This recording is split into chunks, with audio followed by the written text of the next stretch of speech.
Naquela época, quem não seguia por bem o Saddam Hussein seguia por mal. Quem não votava, morria. As pessoas votavam com a cédula aberta e com um soldado da Guarda Nacional do lado. Ele era, ao mesmo tempo, querido por parte da população. Agora, ele era também um ditador sanguinolento. Então, uma grande parte da população tinha sido afetada por uma das loucuras. Você, qual que foi o propósito da guerra? Você que esteve lá. São 3 propósitos, se a gente falar português claro, não necessariamente em ordem de importância. Primeiro, vingança do Bush filho para o Bush pai. A gente não pode esquecer que o Saddam Hussein foi aquele que tentou matar o presidente Bush o primeiro, no primeiro mandato dele, o Bush pai. É um atentado que acabou dando errado. Esse fator familiar é muito presente e forte e geralmente é menosprezado pela mídia, mas é muito forte. Segundo, o petróleo. Or was the war in Afghanistan really about something else? Perhaps the answer was in Houston, Texas. In 1997, while George W. Bush was governor of Texas, a delegation of Taliban leaders from Afghanistan flew to Houston to meet with Unocal executives to discuss the building of a pipeline through Afghanistan, bringing natural gas from the Caspian Sea.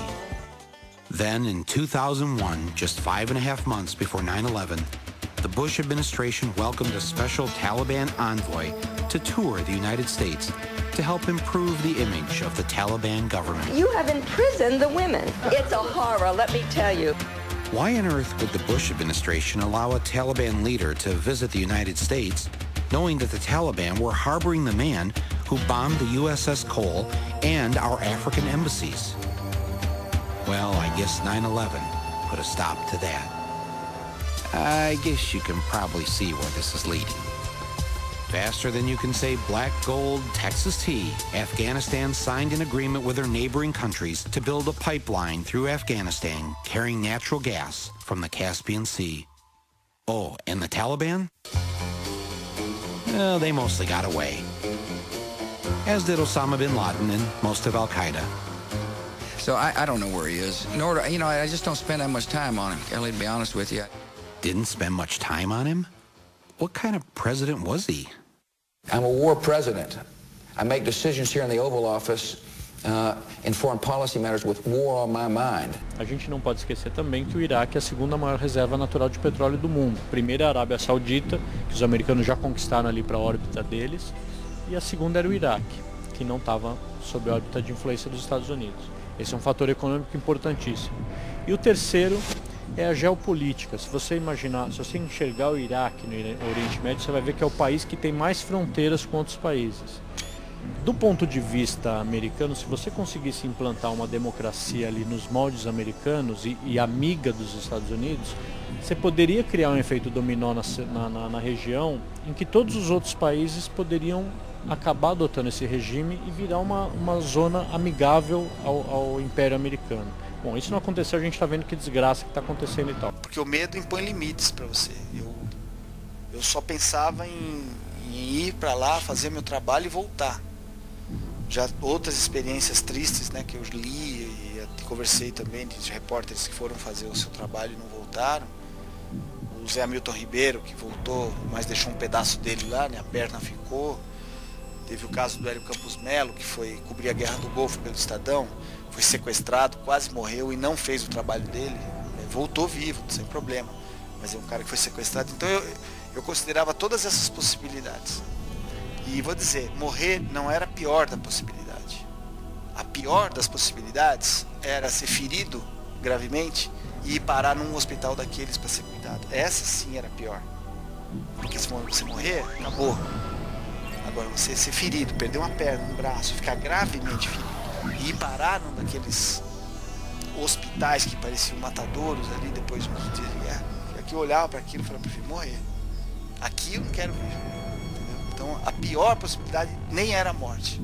Eu me desgarrei uma madrugada, onde estava havendo um tiroteio violento em frente ao hotel onde nós estávamos, lá o Hotel Palestino. Eu e o Sérgio descemos para acompanhar um pouco mais de perto. Era um grupo de iraquianos da resistência que resolveu fazer um ataque aos policiais que montavam guarda em frente ao hotel. Os policiais reagiram na hora, começou um tiroteio violento, bomba daqui, bomba dali. E tinha um grupo pequeno de jornalistas fazendo essa cobertura, atrás dos tanques protegidos. E eu me desgarrei desse grupo, entrei no estacionamento do hotel frente ao Palestino, que era o Sheraton, e tentei fotografar uma prisão que estava sendo feita. Os soldados americanos estavam prendendo alguns insurgentes e pisando na cabeça deles, assim. Eu tentei fazer essa foto e um soldado americano levantou de uma moita lá e apontou a M16 bem no meio dos meus olhos, assim, e começou a gritar desesperadamente comigo o que eu estava fazendo ali, quem que eu era. E eu só de lembrar me arrepio, porque eu estava vendo a hora que ele ia puxar o gatilho, entendeu? E eu vi assim, naquele desespero do cara, que era um garotão querendo fazer a guerra dele ali, atirar em alguém. E eu tava vendo que ia ser em mim que ele ia atirar. E eu mostrando o colete à prova de balas, tinha uma palavra imprensa grande. Eu tinha uma bandeira do Brasil também no colete. E eu tentava explicar para ele devagar, calma, eu sou brasileiro, eu sou fotógrafo, e mostrava a minha câmera. E ele continuava berrando com a arma apontada para mim. E eu pedindo calma para ele, calma. Eu tô indo embora, até que ele se convenceu. Mas foram assim 15 segundos que eu achava que ele ia atirar na minha cara. Aquele dia ali, foi uma tentativa de conseguir uma foto melhor que podia ter me custado a vida.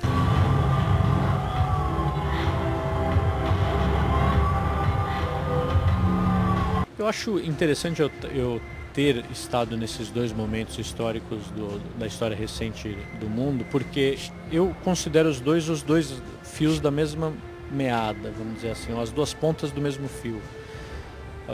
O ataque terrorista de 11 de setembro para mim começou o século XXI ali, e iniciou um movimento que veio dar na invasão do Iraque e vai dar em várias outras invasões e barbaridades.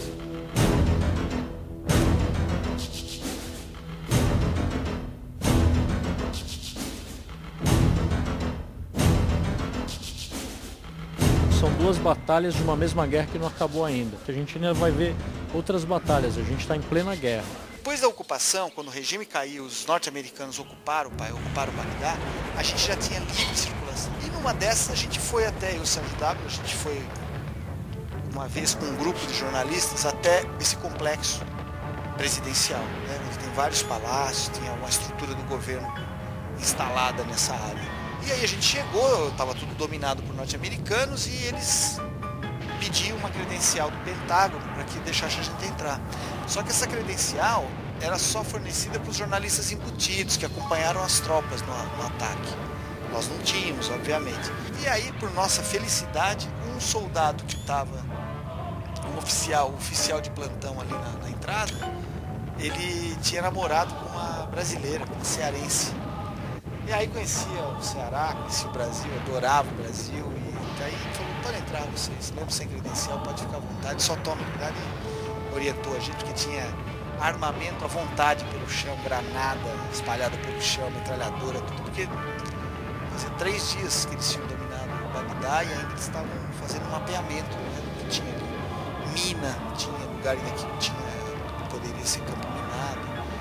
E aí entramos só nós dois, então com exclusividade a gente foi entrando no palácio bonito.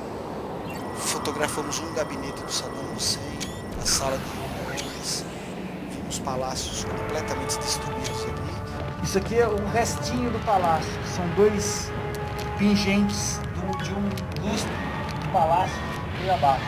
E o palácio republicano que ficou intacto, não foi bombardeado, que é um, inclusive tinha portas de ouro, a porta tinha uma folha de ouro de cima e embaixo. Esse palácio ficou intacto. Pra gente, terminou 15 dias antes do que o anúncio oficial. Dia 1º de maio, o Bush, num porta-aviões lá no Golfo, anunciou o fim da guerra.